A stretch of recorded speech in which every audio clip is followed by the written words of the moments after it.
Olá, família, sejam todos bem-vindos ao estudo diário das Escrituras. Essa semana nós vamos estudar primeiro NEF do capítulo 11 ao capítulo 15. Novamente, 5 capítulos apenas essa semana. Eu dividi os versículos aí de todos os capítulos, dá 24 versículos aí aproximadamente por dia para a gente estudar. Tá bom? Então hoje eu vou ler aqui primeiro NEF do capítulo 11, do versículo 1. Vamos ver se a gente chega aí ao versículo 24. Se não, eu faço um resumo e a gente vai dando marcha aí no estudo no restante dos dias, tá bom? Esse capítulo 11 que nós vamos estudar aqui hoje, tá bom? Esses versículos primeiro aqui, ele é fantástico. Ele é único, na verdade, nas Escrituras. Não tem em outro local, nem mesmo dentro do livro de Mórmon. Esse é o único lugar dentro do livro de Mórmon, né? E, na verdade, não existe outra escritura que fala do próprio, uma pessoa conversando com o Espírito Santo, tendo aparecido o próprio Espírito Santo aí. Então esse capítulo ele é muito especial, tá bom? Nós não temos isso nem na Bíblia, nem em Doutrina e Convênio, em lugar nenhum. Nós temos somente dentro do livro de Mórmon e justamente nesse capítulo 11 aqui, e depois não aparece mais isso em nenhum local nas Escrituras, tá bom? Então é muito especial. Tá bom? Então, Nef, ele vai conversar com o próprio Espírito Santo. Eu vou estar lendo aqui e a gente vai pegar um pouquinho mais de detalhes sobre isso, tá bom? O termo, né, que é usado ali, que Nef, ele fala que é o Espírito Santo, é usado o Espírito do Senhor. O Espírito do Senhor é um título dado ao Espírito Santo, né? O próprio nome o Espírito Santo também é um título do Espírito Santo. Tem outros títulos também, né, do Espírito Santo. O Consolador também é outro título do Espírito Santo. Assim como Jesus Cristo tem vários títulos, nomes referente a ele, o Espírito Santo também. Tem outros, né, termos que é usado como testificador ou purificador também, né? São funções do Espírito Santo, mas quando tem o artigo na frente ali, com certeza se trata do personagem Espírito Santo. O Espírito Santo é o terceiro membro na Trindade, né? Tem Deus o Pai, o seu Filho Jesus Cristo e o Espírito Santo, juntos no mesmo propósito para salvar toda a humanidade, tá bom? Então vamos lá, então tem um dos termos é o Espírito do Senhor que é usado aqui, um dos títulos, tá bom? Vamos começar lendo aqui então, primeiro Nef, capítulo 11, do versículo 1 em diante, né? Anteriormente, Nef, ele estava falando do desejo que ele tinha para conhecer as coisas que o pai dele viu, saber o significado, ver assim como o pai dele viu, tá bom? E aí, então, a gente vai ver isso se concretizando aqui no capítulo 11. Vamos lá. Então, vamos lá. Diz assim: pois aconteceu que depois de haver eu desejado saber essas coisas, que meu pai tinha visto e acreditando que o Senhor teria poder para mostrá-las e torná-las conhecidas a mim, quando estava sentado, ponderando em meu coração, fui arrebatado pelo Espírito do Senhor. Sim, a uma montanha muito alta em que nunca vira e sobre a qual nunca havia posto os pés. Bom, aqui, né, nós temos que ver aqui o padrão para que Nef ele recebeu essa revelação. Ele fala aqui que ele estava sentado, né? Muitas vezes a gente estuda as escrituras na correria do dia a dia. Essa mensagem mesmo tem gente que ouve no ônibus, ouve no trabalho. É válido, a gente aprende, o Espírito Santo toca a gente. Mas veja que Nef, ele não estava na correria, ele estava sentado, ponderando no coração as coisas que o pai dele tinha se ensinado e que ele também desejando saber essas coisas. Ele estava orando ao Senhor, pensando nessas coisas e ele recebe essa revelação, tá bom? Então, é certeza que para nós termos esses tipos de experiência é necessário a gente ponderar, ter um local adequado, como o próprio Cristo falou, né? Entra para dentro do teu quarto, né? E fecha a tua porta, que o teu pai, que o nosso pai que vem em segredo, nos abençoará abertamente. O fato é que nós devemos ter uma intimidade com o Senhor. Até mesmo correrias no sentido de boas coisas que nós vamos fazer. Se nós estamos na correria, nós podemos perder momentos espirituais. Eu vou correr para a igreja, né? Senão eu vou chegar atrasado. Você vai passar por pessoas que talvez esteja necessitando da sua ajuda e você não vai perceber por conta da correria, tá bom? Até mesmo para qualquer coisa, mesmo que seja desejos justos, coisas boas, nesse momento você pode estar estudando escritura, pensando, mas para receber esse tipo de revelação, é importante ter um local. É importante sentar, ponderar. Sentar é um sentido de estar muito prestando atenção, tá bom? Então, vamos continuar aqui o versículo. E o Espírito perguntou-me, que desejas tu? Esse Espírito, né, que aqui menciona, é o próprio Espírito Santo, que ele estava conversando com o Espírito Santo. E o Espírito Santo conversa com ele como se fosse um homem, né? Então vamos continuar aqui. E eu respondi, desejo ver as coisas que meu pai viu. Agora, interessante, né? O Espírito Santo conhece o coração de Nefe, a mente de Nefe, mas ele pergunta, né? O que desejas tu? Né? E a gente vê aqui que essa pergunta ajuda Nefe a saber com clareza o que ele quer. Ele tem clareza no que ele quer. Eu desejo ver as coisas que meu pai viu. Né? Então, veja que... E será que nós temos clareza no que nós queremos na nossa vida? Se o Senhor perguntasse para você, ou para mim, o que desejas tu? Eu tenho clareza no que eu quero para minha vida, né? No que eu busco para minha família. Bem interessante que Nefe ele não fique em dúvida aqui, até porque ele já estava pensando nessas coisas e buscando essas coisas aqui, tá bom? Então vamos lá, vamos continuar aqui.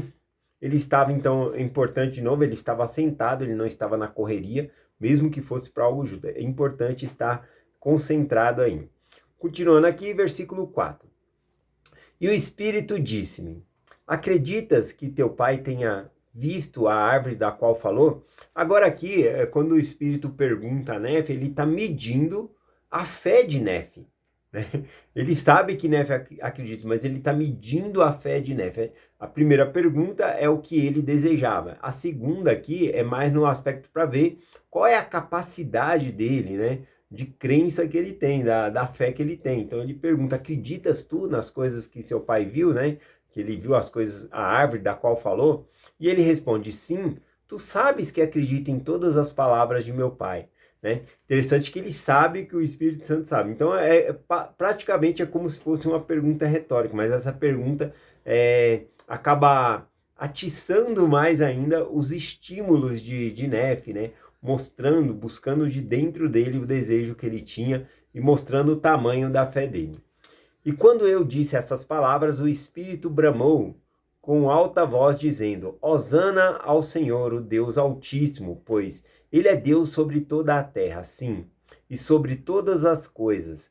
E bendito és tu, Nefe, porque acreditas no Filho de Deus Altíssimo. Verás, portanto, as coisas que tem desejado. Eis que isso te será dado por sinal. Depois de haveres contemplado a árvore que produziu o fruto do qual teu pai provou, contemplarás também um homem descendo do céu, e tu o verás, e depois que haveres visto, testificarás que ele é o Filho de Deus. Interessante demais a maneira que o Espírito, né, ele está ensinando o Nefe aqui.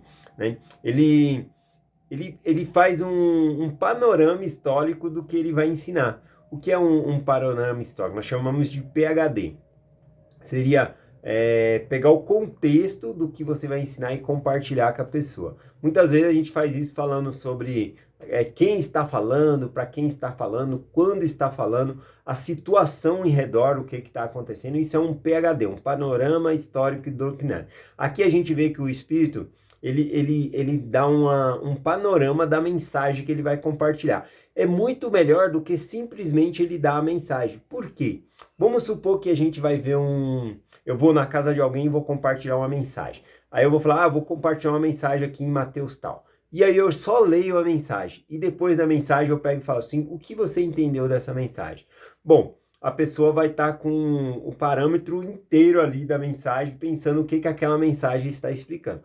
Não é melhor fazer como o Espírito falou? Chegar ali e falar assim, olha, eu vou compartilhar uma mensagem que fala sobre isso, né? Você está desempregado, olha só, Nefe, ele acabou acidentalmente quebrou o arco dele. O arco para ele representava trazer a comida para a família, trazer o sustento da família. Os outros arcos dos irmãos dele para caçar alimento também havia perdido a elasticidade, estava difícil de conseguir alimento, né? E quebrou esse arco. Então, basicamente, você está sem trabalho, sem conseguir também o alimento para sua família. Então, como essa história pode se aplicar a nós? Então, eu vou compartilhar essa história. Vamos ver o que Nef fez e o que o Senhor pode te revelar, o que você pode fazer, né, para ajudar nessa situação. Veja que a história fica diferente. Antes de compartilhar a história, eu já compartilhei o contexto. Veja que o Espírito, ele fala aqui para Nef que ele vai mostrar a árvore do que o pai dele viu, vai contemplar, e depois ele vai ver um homem descendo do céu e que ele vai testificar que esse homem é o Filho de Deus, né? Então ele já está direcionando a mensagem que ele vai dar para o foco que Nef deve dar, ou seja, a coisa mais importante na mensagem. Então nós devemos aprender com o Espírito a compartilhar a mensagem. Se você vai compartilhar um vídeo com alguém, uma história, alguma coisa, é bom você falar o propósito daquilo, por que você está compartilhando, porque a pessoa vai focar naquilo, né? Aí não acontece de você simplesmente dar a mensagem e pergunta o que você entendeu. Aí fica todo mundo em silêncio, né? Em dúvida o que deve falar, ou muitas coisas aprendeu. Quando você foca em algo, aqui o Espírito ele foca em algo que vai acontecer. Eu acho fantástico aqui o método, né, que ele coloca aqui. Ele faz uma explicação já dando o objetivo aqui, tá bom? Continuando. Versículo 8. E aconteceu que o Espírito me disse: Olha, e olhei, e vi a árvore que era semelhante à árvore que meu pai tinha visto, e sua beleza era tão grande, sim, e excedia toda a beleza, e sua brancura excedia a brancura da neve. E aconteceu que, tendo visto a árvore, disse ao Espírito: Veja o que me tem mostrado a árvore, que é mais preciosa do que tudo. E aconteceu que ele perguntou-me, né? Que desejas tu? E eu disse, né? Saber a interpretação do que vi, pois falei-lhe como um homem fala, falei-me como um homem fala a um homem, porque eu vi e tinha a forma de um homem, sabia não obstante que era o Espírito do Senhor. E ele falou-me como um homem fala a outro homem, né? Então aqui ele está descrevendo quem está falando com ele, quem estava conversando com ele, nós acreditamos que o Espírito Santo é um dos membros da Trindade, tá bom? Então tem o Deus o Pai, seu Filho Jesus Cristo e o Espírito Santo. E o Espírito Santo, ele é um personagem com um corpo, né? Só que o corpo dele é espiritual, né? Então ele estava falando com ele como um homem fala com outro homem, né? Interessante isso. Depois o Espírito vai se retirar da presença dele e aí sim a gente vai ver que vai vir um anjo e aí vai apresentar a visão aqui para Nef das coisas que ele deseja ver. Mas é muito interessante isso, né? Então, o Espírito do Senhor é um título do Espírito Santo. Eu acredito que seja o Espírito Santo que estava falando com Nef, tá bom? Vou ler aqui uma Doutrina e Convênio rapidamente aqui, a Doutrina e Convênio 130, do versículo 22 em diante, né? Diz assim: O Pai tem um corpo de carne e ossos tão tangível como o do homem. O Filho também. Mas o Espírito Santo não tem um corpo de carne e osso, mas é um personagem de espírito. Se assim não fora, o Espírito Santo não poderia habitar em nós. Então, veja, né, que tanto o Pai Celestial como o Jesus Cristo, porque Jesus Cristo ressuscitou, então ele tem um corpo também. Então, eles têm corpos, né, de carne e osso, só que são corpos glorificados, né, e imortal. E o Espírito Santo não, ele tem um corpo, mas é um corpo espiritual, tá bom? Então, é muito interessante essa parte aqui. Vamos continuar aqui. Versículo 12. E aconteceu que ele me disse: Olha, e olhei para vê-lo, e não o vi, pois havia se retirado da minha presença. E aconteceu que olhei e vi a grande cidade de Jerusalém, e também outras cidades. E vi a cidade de Nazaré. E na cidade de Nazaré vi uma virgem que era extremamente formosa e branca. E aconteceu que vi o céu se abrirem, e um anjo desceu e pondo-se em frente, disse-me: Néfio, que vês tu? Então veja que o Espírito do Senhor, né, ele sai da vista de Nefe, né? A influência, né, o poder do Espírito continua ali, mas ele pessoalmente ali sai. E aí vem um anjo, e aí começa a falar com Nefe agora. Agora nós temos um anjo, né, fazendo essa referência, conversando com Nefe, e pergunta para Nefe: o que vês tu? Continuando, versículo 15. Respondi: uma virgem mais bela e formosa que todas as outras vi. E disse-me ele: Conheces tu a condescendência de Deus? Essa palavra, né, condescendência de Deus, no português, no dicionário, fica um pouco difícil de entender aqui, na verdade, né? Mas o que o anjo está perguntando aqui para Nefe? Conheces tu a condescendência de Deus? Essa é Nefe, ele vai dar uma resposta aqui, mas não é uma resposta simples, tá bom? Porque a condescendência de Deus, essa palavra, ela significa que o amor, é tudo misturado junto, o amor, a misericórdia e a bondade. Então seria como se o anjo estivesse perguntando para Nefe: conheces tu o amor de Deus? Ou perguntar para vocês: vocês conhecem a misericórdia de Deus? Vocês conhecem a bondade de Deus? Agora veja, eu sei o que é o amor, mas a minha capacidade não consegue entender o amor de Deus, porque é muito grande, né? Então, quando o anjo fala, conheces tu a misericórdia de Deus?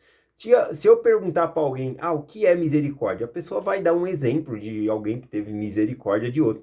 Mas se eu perguntar para a pessoa, você conhece a misericórdia de Deus?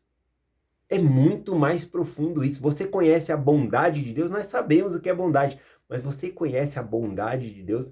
A definição melhor dessa palavra aqui, deixa eu ler aqui que minha língua enrola, né? A condescendência de Deus, eu acho que é a melhor palavra que define como amor. E Nefe, nessa linha, ele traz essa resposta, né? Ele diz assim: e disse eu, sei que ele ama os seus filhos, não conheço, no entanto, o significado de todas as coisas. Parece que o amor é sempre a resposta para tudo, né? É o amor. Ele sabe que é o amor, mas não dá para entender o amor, tamanho do amor que Deus ele tem por nós, né? Então, por isso que ele fala, eu sei que ele ama seus filhos, né? Mas eu não conheço todas as coisas, não entendo a profundidade desse amor. Eu também, sinceramente, não entendo. Duvido que alguém, né, entenda aqui, né? Eu acho que é algo que vai ser só depois do véu, né? Que a gente vai poder entender muito bem esse amor que o Senhor tem por nós aqui. E disse ele: eis que a virgem que vês é a mãe do Filho de Deus, segundo a carne. Importante isso, né? Que ele viu, então, a mãe do Filho de Deus, e aí ele fala, segundo a carne. Isso significa que Maria não era a mãe de Cristo segundo o Espírito, né? Isso falando também que nós temos uma mãe espiritual, não somente um pai espiritual, mas uma mãe espiritual. Então, ou seja, a mãe celestial, né? Vamos colocar assim, não mãe espiritual. A mãe do... Nós somos filhos de Deus, mas ele nos gerou primeiro espiritualmente. É isso que eu estou querendo colocar. Então, nós temos pai e mãe do nosso espírito, tá bom? É isso que eu estou compartilhando aqui. Então, a Maria, ela é a mãe do Filho de Deus segundo a carne, ou seja, segundo aqui na terra. Continuando. E aconteceu que eu vi ser arrebatada no Espírito. Depois de haver sido arrebatada no Espírito por um certo espaço de tempo, o anjo falou-me dizendo, olha, e olhei e tornei a ver a Virgem carregando uma criança nos braços. E disse-me o anjo, eis o Cordeiro de Deus, sim, o Filho do Pai Eterno. Sabes tu o significado da árvore que teu pai viu? Né? Interessante que ele traz o significado da árvore, mostra para Nefe a visão, todas as coisas, e agora ele emenda com outra história, porque além de ter mostrado as coisas que o pai dele viu, ele mostra o Filho de Deus nascendo, mostra a Virgem Maria, agora o próprio Cristo, e aí ele pergunta, sabes tu o significado da árvore? Ele está juntando a mensagem da árvore da vida, né, do sonho de Leí, junto com a mensagem que Cristo, né? O que isso tem a ver, né? É o amor de Deus. A árvore representa o próprio Cristo, tá bom? Então, ele vai responder aqui no versículo 22, né? Então, o anjo pergunta para ele, sabes tu o significado da árvore que teu pai viu? Respondendo, dizendo, sim, é o amor de Deus que se derrama no coração dos filhos dos homens. É, portanto, a mais desejável de todas as coisas. A árvore representa Jesus Cristo. O fruto é o fruto da expiação. Então, essa árvore representa a bondade de Deus, o amor de Deus, a misericórdia de Deus. Por isso que não é tão fácil explicar nossa, essa palavra ficou... a concedência de Deus, né? Eu tenho que achar a palavra para ler de novo aqui, que minha língua trava, tá bom? Mas é isso, tá bom? Vamos continuar aqui. versículo 23 e 24 para finalizar a mensagem hoje. Mesmo eu explicando correndo aqui para dar tempo de chegar no versículo 24, ainda é pouco tempo. Convido vocês a fazer um estudo mais aprofundado comigo, para me dar tempo de eu falar outras coisas, trazer outras escrituras para compartilhar o que eu estou compartilhando com vocês com mais profundidade numa aula que eu dou 5h20 da manhã. Das 5h20 às 6 da manhã pelo Zoom, tá bom? Então vocês estão convidados aí, mandam uma mensagem para mim que eu mando o link para vocês estudar com a gente. Vamos finalizar então aqui o versículo 23 e 24. E falou-me dizendo, sim, é a maior alegria para a alma. E depois dessas palavras disse-me, olha, e olhei e vi o Filho de Deus caminhando entre os filhos dos homens. E muitos se prostraram aos seus pés e adoraram. Bom, então eu vou finalizar por aqui a mensagem, né? Aqui no canal, no YouTube, eu quero sempre trazer a mensagem no máximo 20 minutos. Hoje acabou estourando um pouquinho aí. Mas é isso. Essa semana estamos dividindo o capítulo em 24 versículos, né? Todos os capítulos aí dá 24 versículos e nós vamos seguir dessa maneira aqui, tá bom? Eu compartilho essa mensagem com vocês e que nós possamos conhecer a concedência de Deus, né? Ou seja, o amor de Deus, que nós possamos conhecer a misericórdia de Deus e a bondade de Deus, tá bom? Então essa palavra é difícil para mim ler aqui. Deixa eu ver se eu volto nela aqui. Eu já esqueci até o versículo aqui. Sabes tu, aqui. Conheces tu a condescendência de Deus? É essa a palavra que eu estava procurando aqui. É mais fácil lendo do que ela ainda não entrou bem na minha mente, tá bom? Então é gratidão a todos vocês. Compartilho essa mensagem com vocês. Em nome de Jesus Cristo. Amém. E até amanhã.